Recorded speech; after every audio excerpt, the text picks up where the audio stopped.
Le discours est l'une des parties principales de cet atelier car il est lié au récit positif.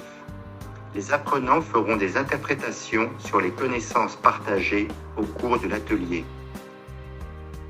L'exercice 4 a été mis en place parallèlement à l'autre séance, notamment avant l'exercice 3.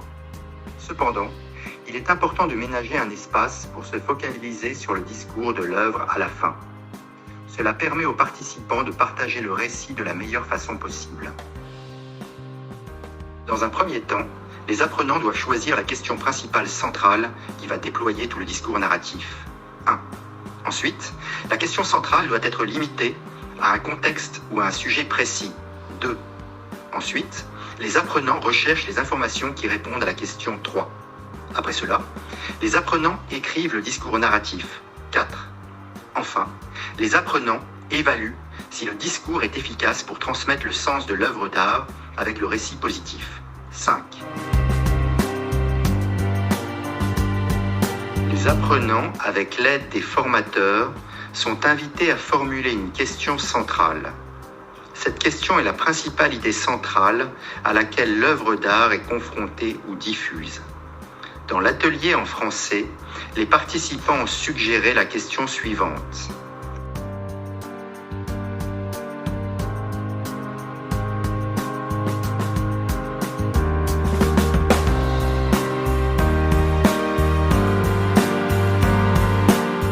Il est important de limiter le contexte pour faciliter une réponse claire.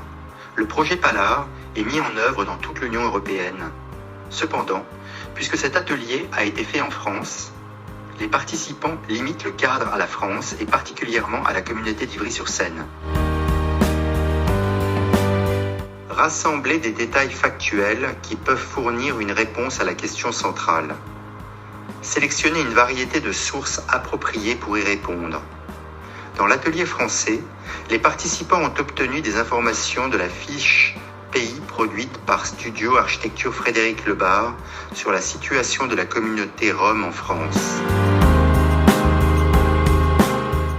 Dans cette étape, le message que les participants veulent faire passer avec les œuvres est défini.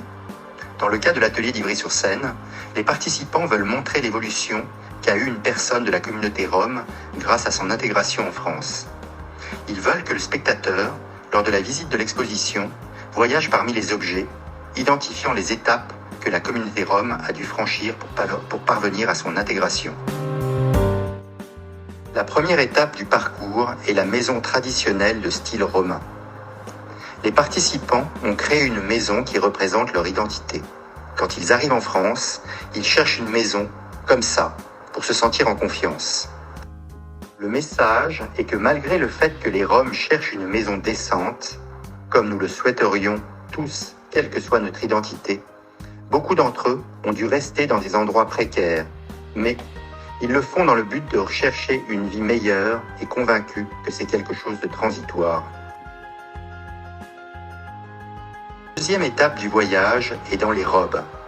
Les robes et les ornements ont été collectés à partir du recyclage. Une des activités économiques les plus habituelles de la communauté Rome à Ivry-sur-Seine. Les robes symbolisent la première étape de leur cheminement en France.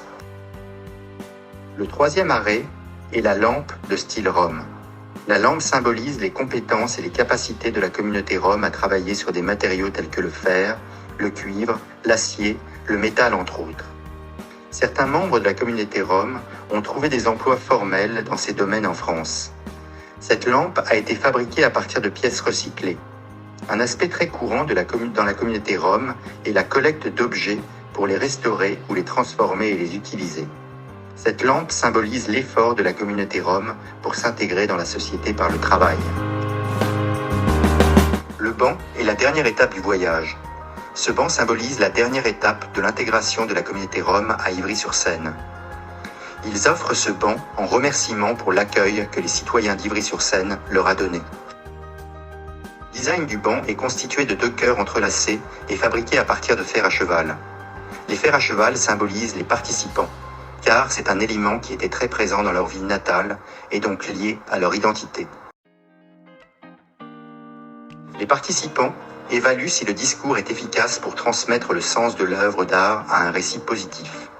La présentation des objets sous forme de parcours symbolise le parcours que les participants ont effectué pour faire partie d'Ivry-sur-Seine. L'objectif est de montrer que la communauté rome est intéressée par son inclusion et que pour cela, il y a eu un développement à la fois professionnel et personnel.